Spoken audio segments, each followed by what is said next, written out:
I am here today with Stephanie Rodenkirchen from Lotus Group, and I am so excited to be having this conversation and hearing more about your story today. So thanks for being here. Well, thanks for having me, Stacey. Yeah. It's great to be here.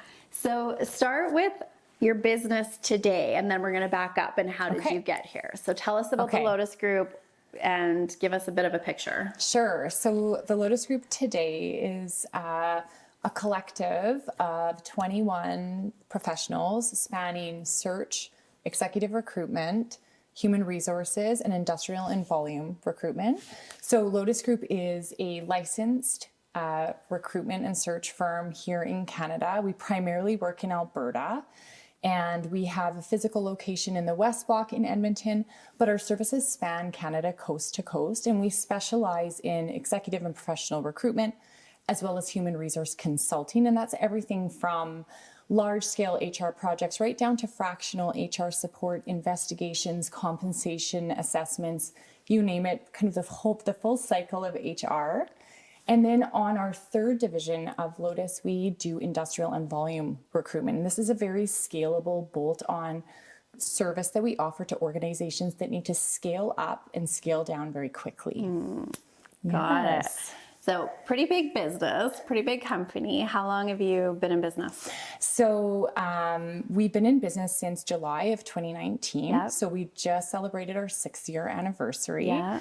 And so I would say so it feels like we've grown a lot, but I'd say on the grand scheme, we'd probably still be called a small business at 21 individuals, but I call us nimble and agile. So we're 21 strong. I love that. And our team is like just a collective of incredibly caring and powerful professionals. Amazing. So a lot of people who watch this are, I'm going to say, solopreneurs, small business owners. And so just talk about HR first of all. And what does that entail? What does that even mean? So human resources in a business.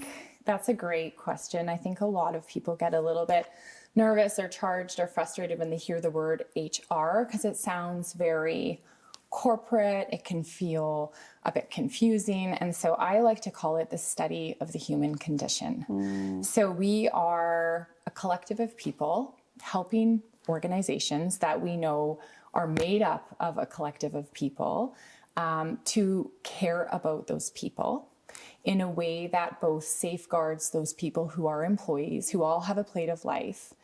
And the other thing that our group does is help to safeguard and mitigate risk for the organizations. And we do that with the best intention in mind for the group that we're supporting.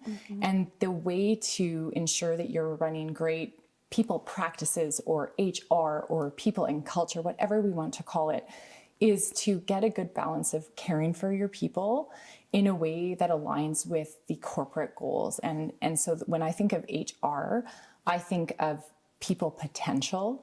I think of every business is empowered, led, and charged by their people. And the better job we can do as solopreneurs or leaders or managers or aspiring leaders is to learn about how do we hold space and keep people engaged and safe, and then we'll have really productive workforces. So that's HR to me. Yeah. Well, and I feel like I'm in the people potential business too, right? Sure In a different way. Yes. And at the end of the day, a business is made up of people. So you can have a beautiful 100%. hotel or restaurant, but without the people in it, it's just a building, right? Absolutely. And I think when I think of, businesses, you think of families, you think of sports teams, you think of, groups, any sort of collective, sociologically speaking, a collective of people who come together for a purpose, for a vision, for a mission. Like every one of those people has a different plate of life, a different journey. And so we have to really come together and care about them in order to align and row together. So I agree with you. How are we doing in that? So, I mean, work from home, work in office, people juggling all kinds of aging parents, raising kids. How is it out there, Stephanie? Okay, well, I mean, I think I think that can I just say that I think that everyone is typically doing the best they can on any given day. So I always say as a group, at least at Lotus, we talk about, we meet our clients where they are. And our job is not to judge. Our job is to explore. Our job is to, look at, depending on the size of the business, they might be a group of 20 professionals. Long-standing, they might be a group of 500 employees. But at the end of the day, everyone's on a different journey. Yeah. And so I do think that, not to get political, obviously, because that could be a whole nother conversation. But I do think that in the world of, say, corporate entrepreneurialism, private, not-for-profit environments, there is a very big challenge, one that is fair to say is challenging for everyone. You're building a business that needs to be profitable so that you can feed the families and the mouths of the people you employ. Yeah. And at the same time, serve your client base, whether that's through project innovation, or you're creating a product, or you're manufacturing, whatever it might be, you're, providing, with us, it's services. But you have a corporate vision and you have a people, culture.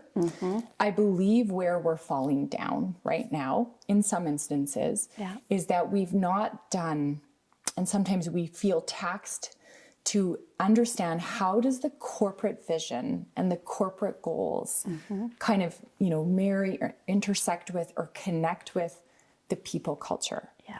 And I really believe that if people feel connected to the goals and the vision, and they feel a part of that journey, and they're kind of brought together in a way where the people culture and the corporate goals connect, the business will have a higher level of engagement.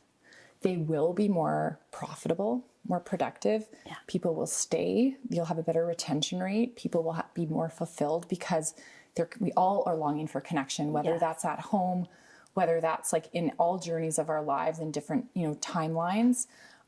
It's a place where we can feel connected. And the reality is that many of us have, the sandwich impact at some point in our life where you've got potentially dependents, whatever that might look like. Could be children, could be pets, could be whatever you take on in your, plate of life with, potentially aging parents, or, and so we're pulled and called in these different ways. And the reality is that when someone says to you, don't bring your plate of life to work.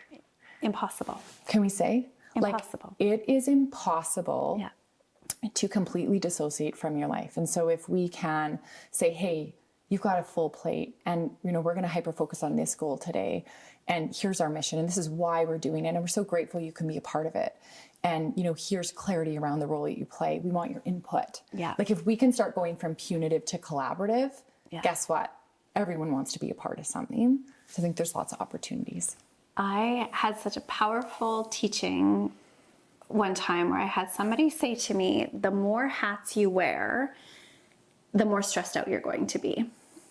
And so you've got your mom hat, and you have your work hat, and you have your daughter hat, and you have, right? And you're trying to put life into these silos, you're gonna be so much more stressed. When you realize that you're one person living one life, and you just bring that self to everything you do, right? Instead of this work-home life. And it's impossible. We're one human, and it travels with us wherever we go, right? Yes, I agree. I feel like in the work that we do, and with all of our professionals, we try every year to do a vision board, and that's to kind of acknowledge the plate of life that we all individually carry. Yeah. And I think that while it's great to be able to compartmentalize, it's also important to notice when we don't draw great boundaries where we can lose intentional or present, time in other realms of our life, and we need to fill all of those buckets. Yeah. Stacey, one thing that I've noticed just in the years that I've worked in recruitment is potentially it's how we've been socialized and sort of the gender norms, but I feel a lot of females, and there's stats around this, will typically not apply to a role that is above, nothing. We will always look for a role where we've got at least 80% of the criteria dialed in, where really that is limiting, it's self-limiting. Yes. And then on the other end, often I've met over the years with many incredible female professionals who just can't get promoted. And when we strip away and talk about what's happening there, I often see that they've accepted and added and just always said yes, and never stopped and went, now, for me to fulfill that next role that I'm adding into my current role, help me understand what that would look like. And what am I letting go of? And how am I being compensated and rewarded? Exactly. Yeah. And so if I'm going to take this on, you know, on this plate of life, a part of my life in my work realm, it's going to bleed into the rest of my plate. How do I feel about that? Yeah. What's fair and equitable? And no is a full sentence, and help me understand how I'm going to be properly compensated. What's going to shift about my title? We often don't do that. So by the time we're wearing all these million hats you just talked about, no one can replace us because we're doing the work of 5 people. That's not sustainable. Yeah. It's not smart. I love how you balance taking care of the employees, right? And make sure the people are supported and the owner. And I think that's the other piece is for a business owner and operator, for the amount of risk they're taking and the sleepless nights and that profit and those goals and that vision is important. And so balancing those two pieces, it has to be a win-win. Yes. And sometimes that balance gets out of sync, right? Yeah, and sometimes we have to, I think, work with owners and work with executives to look at sort of the framework of the business. So like exactly what you said, it's like, how can we help you build a framework for your people solutions in your business that both keep your people safe and engaged and connected and learning and developed, and meanwhile for the business that employs and supports these people so that they can live these great lives. How do we mitigate risk for the owner? Because if the owner loses all, the business can't feed its people. How do we create, you know, safety and engagement and processes and procedures that keep everyone safe? And so we have a strong, you know, DEI, like feeling. We truly, these, you know, people don't just hear they're safe and happy at work, but they truly are. Yeah. Like, how do we do what we say we're going to do? Yeah. And that framework is there to mitigate risk for the business, obviously, and then to maximize output and support for people. And right now, across many of the studies, what employees want is actually not far off from what most owners want. They want ongoing development and opportunity to grow. They want flexibility. And like, to your point about hybrid, in office, out of office, I think flexibility is often about good faith. Yeah. It's about not missing moments. It's about how did COVID realign for us to realize that life is, you know, life can be very fleeting. Yeah. And time is a commodity. We can't, like, obviously, you know, we can't sort of quantify it always. It's not always promised. Yeah. And so often people want good faith, where if they want to make, you know, little Joey's or little Susie's, you know, baseball game or dance recital, whatever it might be, that it's okay. And actually it's celebrated that we want them to be full, thriving people, but we know they're going to make that up in some capacity. So there's like various models that groups can look at. It's not one or the other. And I think often owners get a bit scared about that because they're also trying to ensure their businesses will thrive, to support those people that they want to provide the flexibility for. It's a lot. It's a lot. It's a lot. It's a lot for, and owners carry like a lot of that risk. And I think sometimes it's hard because you're worried about setting precedent. Businesses have to be very flexible and change all the time to stay current. And so I think it can be a bit dizzying sometimes and lonely for owners. And so that's where true people processes can help kind of bring that to a good place for everybody. Well, and you bring such a valuable asset to a team like that, because it can feel lonely and we're not all HR experts and it's hard to navigate all of that. And so to bring a company like yours in to help facilitate that, it's priceless, really. Well, I'm glad you think so. No, you know what? And these days there's so much talk about compensation, total rewards. And that can also be challenging for organizations because often leaders are working in the business and they don't often know what competitors are doing. And it's like, hold on, where are we? Are we being equitable? Are we taking good enough care of our people? What could we do differently? You know, what maybe are we doing well that we don't even know we're doing well? And I think that's where a true HR practitioner and someone who understands that, you know, pay philosophy or total rewards can say, okay, hold on a second here.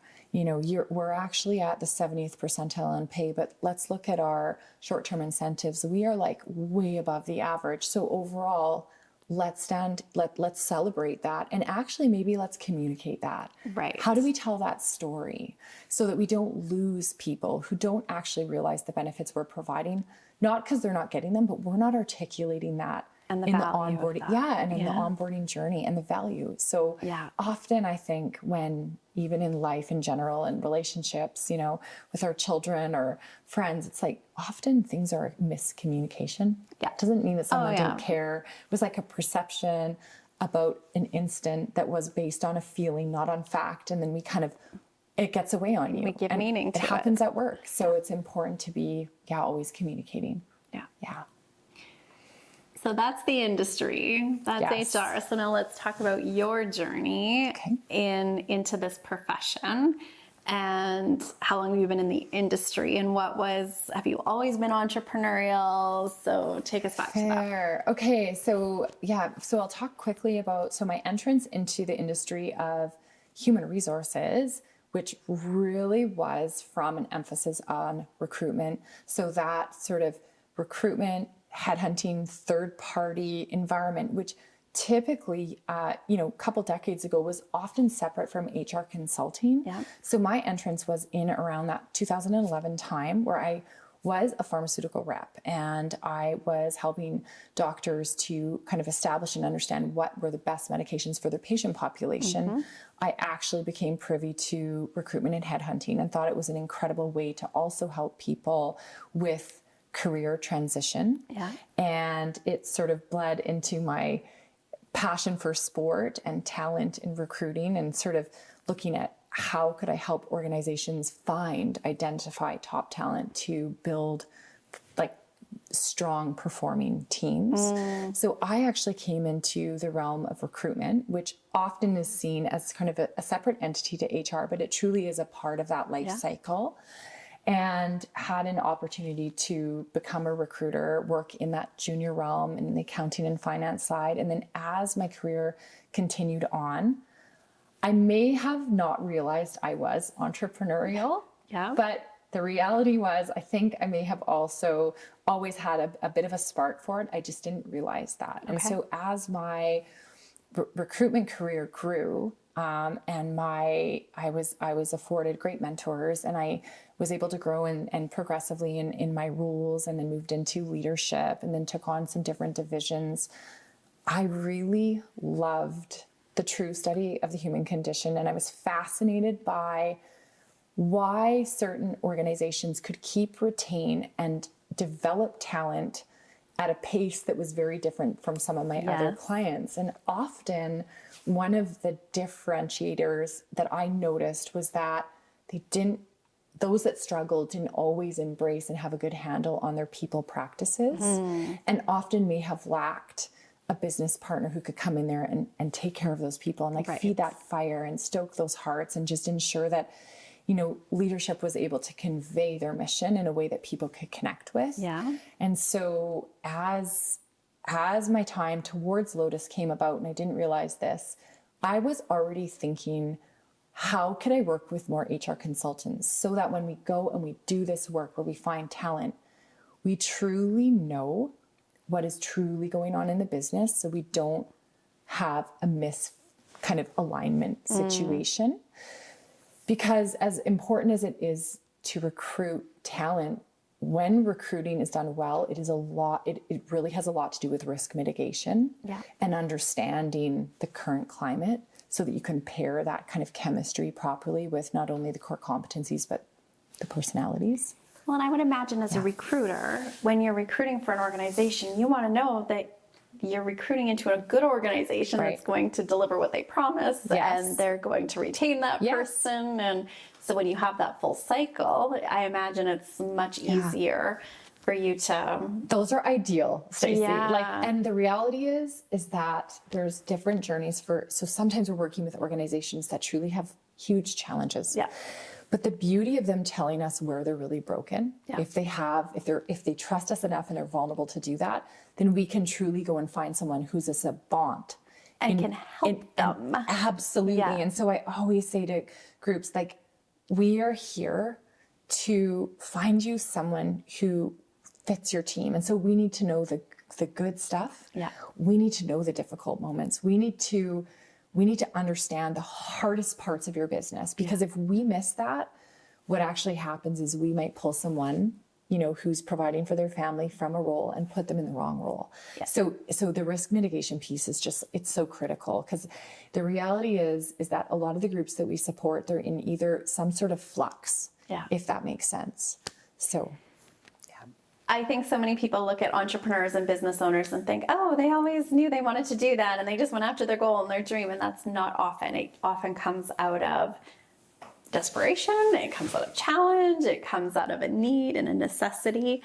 And so you had a moment really that helped you make the decision to go out on your own. Would you share that? Sure. Yeah. I appreciate what you've said, because I think for many years I thought the same. I was like, either people just like, they had this perfect blueprint of a business and they, took it to market and they built it. And the reality is, now that I've been an entrepreneur for still a short period, the 6 years, I have realized that is often not the case. Yeah. And so often, once you sit down with an entrepreneur and you say, I want to know your real journey. Yeah. That's where the rubber hits the road. That's where you realize, oh, just another fellow human who had a moment in time where there was a catalyst in your life. And often it actually comes out of crisis. Not always. Not always. Not always. But I do believe that these stories are good to share. So I can share. Yeah. So I always knew that I wanted to be a part of an organization, fundamentally put my fingerprints on it. And for me, in my early 20s and into my 30s, that looked like I hoped I could get equity of a business I believed in. Okay. Like that I could either buy in, or that somehow I could become fundamentally like a big part of the leadership group, and then eventually, become foundationally a part of that business. Yeah. And I can't tell you why, but I think it was because I wanted to belong, and I wanted to be able to say, hey, I helped shape something. Right. So for me, that was something that was really important. But the other thing that was important for me growing up was to always become a mom. And so I've been blessed with 2 beautiful boys. They're now 17 and 15. And during my journey in recruitment, when my boys were really young, one of my boys went through a really tough health challenge.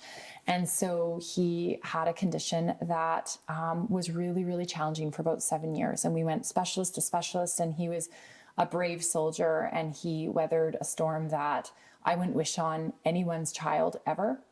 And I'm happy to say today that he is well and he is healthy, but for 7 years, it was scary, and he had to fight.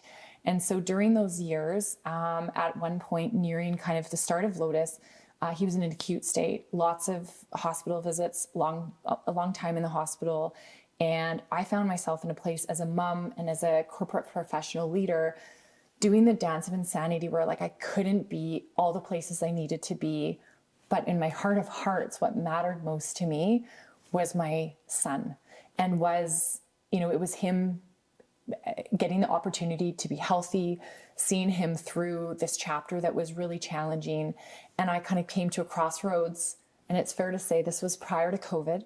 Yeah. So in fairness to that situation, the concept of some of these non-bricks and mortar environments that we now have that feel like we've had forever, it was foreign. And so I got to this point where I remember driving home one night and realizing at the end of my life, nothing else will have mattered more than what I do right now in this moment as a mom.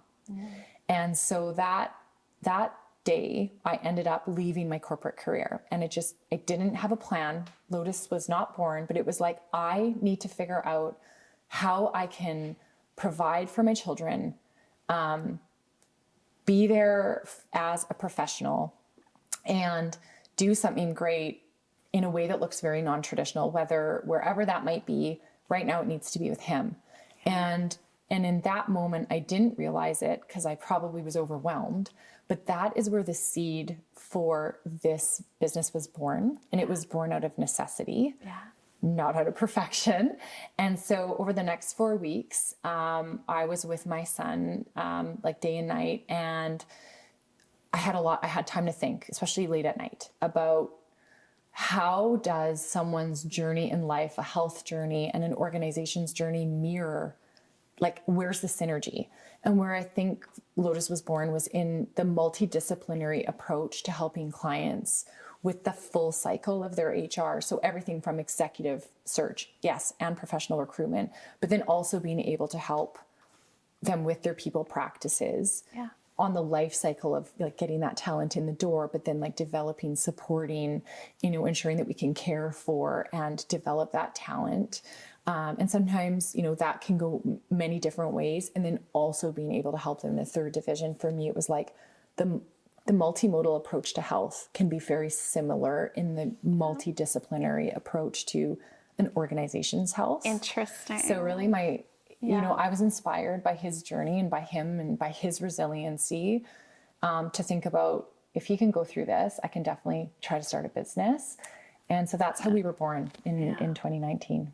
Yeah. I love that so much. And I think there's so many lessons in that. So first of all, ideas come from all kinds of places. So as you're looking at his multidisciplinary healthcare support, how can I take that and apply it to this industry? That's such an imagination creative moment, right? And that's how problems get solved and businesses and ideas and products get born, is here's a problem. Yes. Or here's something that's working over here. How can I take that? So I love that piece of it. I think that's just like opens up all of our minds to, where else can I look for inspiration and ideas and apply it to what I'm doing? And the other part of that is, how do you take what could be considered a crisis or a challenging moment and take that and turn it into something great? Isn't that true? Yeah. Stacey, I think even like today, right now, so many businesses are finding, the climate, what's happening even south of the border, like there's a lot of unknowns and there's a lot of uncertainties. And as someone said to me, I think it was a few months back, I was at an event and they said, don't waste a good crisis. And it hit me. Yeah. We often don't realize that those ideas, the innovations are born out of frustration, out of, and like that on your knees, that moment you're on your knees and you're like, and you just realize, if it wasn't for that hardship, the blessing of having that idea wouldn't have come out. So I'm a firm believer in like blessings actually come from hardship. Absolutely. If we're willing to sit in it and feel it, we'll get creative. That's the two-letter word that is the changer there, is if. That's right. If I'm willing to look for the good, if I'm willing to trust that there's good here. So true. And that's what we've been given free will over, right? Is who am I going to be in this moment and how 100%. I'm going to choose to perceive it. Yes. And I think that we often, I was listening to a book the other day and it was like, if we could all take a moment in the good moments in our lives, but also the tough ones, like the days that feel monotonous, and just say, wake up and say to ourselves, I don't have to do this today. I get to do this. Yes. The shift that we do impacts our whole like neuroplasticity, just impacts so many things. And then from that, when we say I get to, it means that now I'm in a place of empowerment. What else can I do? Yeah. With my time that I get to do. And so it puts us in a state of curiosity as opposed to like heaviness. Yeah. So yeah. I want to ask you about being an entrepreneur and a business owner versus an employee. Okay. And so one thing to go into organizations and provide that, and at the same time you're running your own organization. Yes. And so what was the mindset shifts and differences moving from employee to business owner? Okay, well, there's a few that probably jump out right away. It's like, who's going to pay my paycheck? Oh, okay, nobody. Me. And so there was this, over the first year, I'll just be very transparent. There's so many learnings, so many mistakes. And that was all critical and necessary. And as I look back now, I think that some wise words I was told years ago from a woman who was, 2 decades ahead of me in life, she said, when you know more, you'll do better. And that is so true. Yeah. So I think that, the shift was understanding that the liability shift that you hold. And I think that I gained a healthier respect and awareness of why process and operationalizing a business is critical from the get-go. Yeah.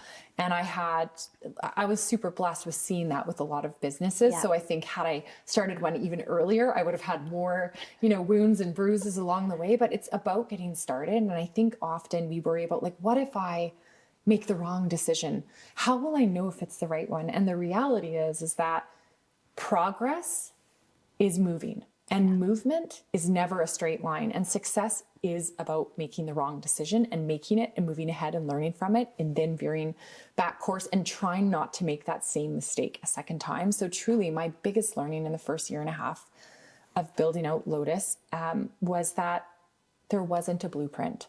There wasn't a North Star. Mm-hmm. And so that was somewhat, in that first year I realized, oh, we need to do this. And so there was a big learning in like now that the business was kind of starting to breathe and move. And then, COVID hit within 6 months. The blessing for us was that we had started remotely off the grid. Mm. And so from that standpoint, it was great. But quickly within 6 months, we had to innovate our billing methodology for clients to ensure that we could still grow the business in a time where businesses were having major cash flow issues that we weren't, because we didn't have bricks and mortar. Right. And so it was like, quickly I realized the scalability of the business would hinge on how procedural we were able to make it. And then quickly having to build out different revenue lines. Yeah. So there was a lot of moving parts. And I believe that like building a business in that first year, it's like getting a couple wheels, deciding you want to make a bike, and then riding a bike when there's no like handlebars or seat or pedals, but then building it as you're riding it. Yeah. And you just can't take your eyes off that goal, and you have to keep telling yourself you can get there. Yes. Because the second we tell ourselves we can't and we believe ourselves, yeah, then we're done. And so it's like this test of perseverance. Yeah. And every new milestone that you get to and you look back, you can kind of go, okay, what would I do differently? And what might I not realize is coming ahead? And then you start to surround yourself with others who are ahead of you so that you can kind of like, I would say like just you get blessed by their stories of resiliency. So you realize, okay, I need this kind of safety pack now for the business so that if we weather the storms that I hear could come, at least I know they might come. At least I'm a bit more prepared. And I think that we need to gain wisdom. And sometimes you don't gain that without hindsight.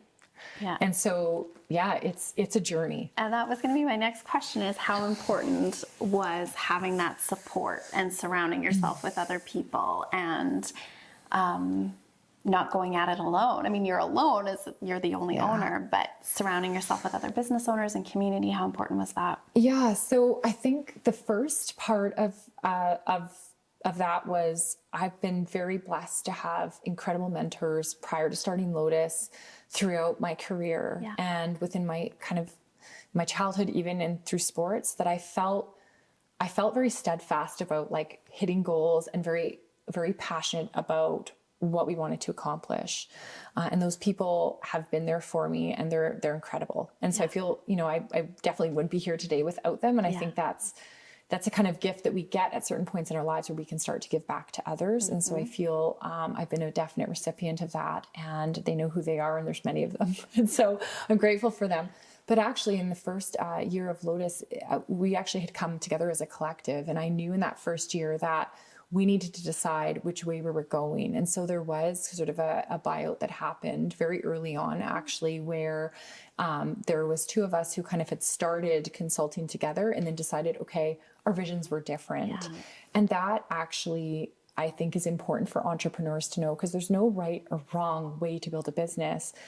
But if a business is growing and those that have stake in it aren't aligned in their vision, then the business can never grow because you'll be spinning. Yeah. And so we, that was a blessing early on to realize that, okay, if I'm going to make a go of it in the model that I truly believe in, I have to be willing to put to step out on my own and do that. A lot so of that was courage, especially and early on in the business, to be able to identify that and to action. And you have to be willing to bet on yourself. Yeah. And when you do that, you might lose. Yeah.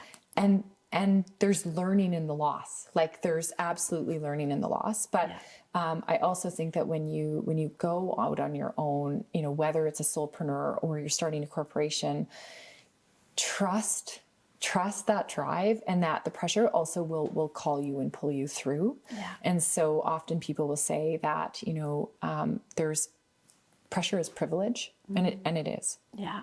Yeah. Amazing. You have talked about athletics, and so tell us a little bit about your athletic journey and how you can see now those skills transferred into entrepreneurship.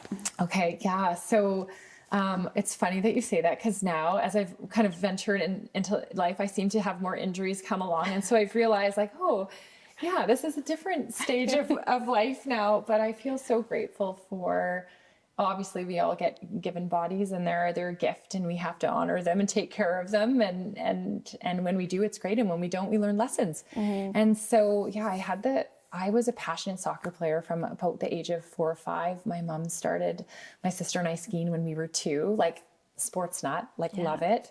And so my parents were both like, I was brought up by my mom, but saw my dad too. And they were both really into sports. So soccer, I played soccer until my early 40s, actually, until I severed my Achilles and then I hung them up. But sports for me, soccer and ski racing were my passions. And they really helped me, with the help of a few very key coaches. They helped me understand that as humans, we all have another gear, and sometimes 2 gears in us, that like without, pressure and goals and like digging in, we might never understand the potential that we have. Yeah. And so sport for me was a way to like safely unlock that and kind of find a fierceness that I probably may have not connected with, that I was safely able to nurture and to connect with. And then it was also, I think, a platform to realize the power of teams. Like, what happens when you bring, 18 amazing young athletes together who have all different walks of lives, and they have all different gifts, and they go onto that field with one purpose, and with an incredible coach who can harness that, what they can. Just give me goosebumps. Well, what they accomplish. And then what they take into their adult lives for their children, for their colleagues, for their, friends, is actually, it's life-changing. Yeah.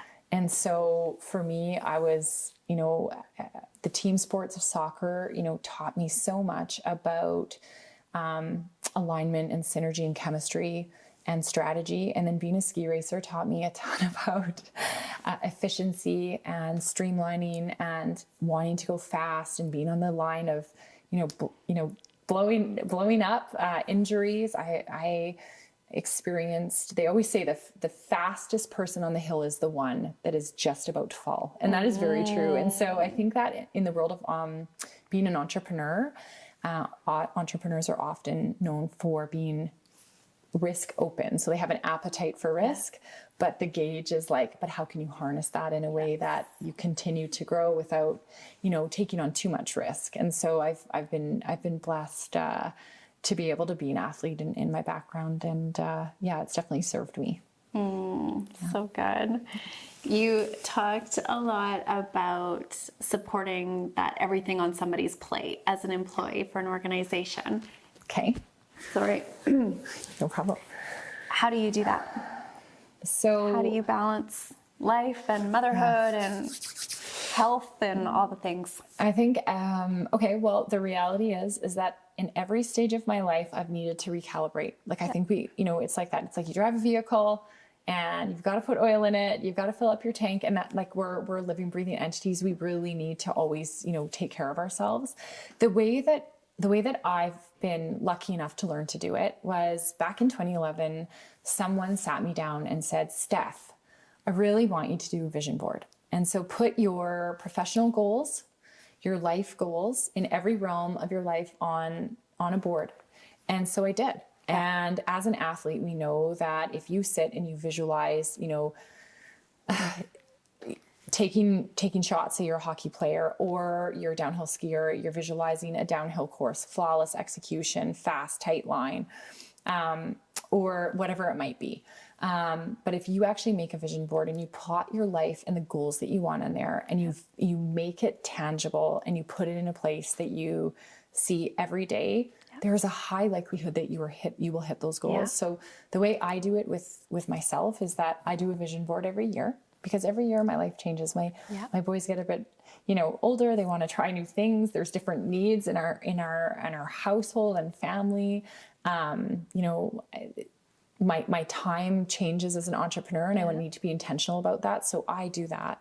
Good. And I believe that it's hard to do for others what we don't do for ourselves. Yes. So then by doing that, then I'll share that with those that, want to see it, because then it makes it real and I'm accountable, and it will help me take care of myself so I can take care of others. And then for my team, we also offer everyone to do that, because we know that in order to have healthy, engaged employees, we want them to be healthy, engaged, and happy in their lives and hitting their goals. And so if we can connect those together and see them hit those goals, and that becomes a part of our employee check-ins, it's not just about what are you doing for Lotus? It's like, how are your goals coming? Yeah. Have you gone to Disneyland? Are you getting that new safer car that you want? Like, where are you at with those goals? How can we help you get there? Yeah. It's a win-win for everyone. And so I would say that, like, fundamentally, that's number one. Mm-hmm. And then, number two is just, I think, being honest about, where we're at and asking for help. And the role of learning to be an entrepreneur has been a humbling one too. It's like, oh yeah, I don't just not know about this. I don't know about a whole bunch of things I'm supposed to. So I've also had the blessing of working with professional coach, advisor. Mm-hmm. We've implemented EOS in our business. So there's things that I've known that I can't do this alone. And I do believe, like, if we want to go fast, we go alone. But if we want to go far, we've got to go together. Yeah. Amazing. So good, Stephanie. Aww. Yeah, just a bright light, and the ripple effect of the work that you're doing. I don't think you'll ever know that, right? And the employees and the different organizations and the companies and their families. And I hope you're proud. Well, I'm thankful, like, because our team is what I always hear from clients, and thanks for saying that, is like, Steph, your group cares so much. We feel like they're a part of the team. And for me, that's winning. Like, if our clients win, we win. Yeah. And so, I appreciate you saying that. And I was, really, obviously in our journey of getting to know one another, I've been super inspired by the work that you do, because it's so important for us to fill our own buckets, so that we can then be the leaders we need to be. Yeah. So it goes hand in hand, Stacey. Yeah. Amazing. Well, thank you for being here. Thank you for saying yes. Thanks for the invite. Yeah. It's been a pleasure. And saying yes to your vision and your dreams, and doing it scared, right? Not easy to make that decision. That's right. To go at it on your own and pave a new way. So thank you. Thanks for having me. Yeah. Appreciate it. It's great. I hope you will take just one thing. All you need is one idea from what Stephanie shared today. And if you execute on one idea well, it can absolutely change the trajectory. So check out Stephanie's work at the Lotus Group. We'll make sure that we link to her contact information.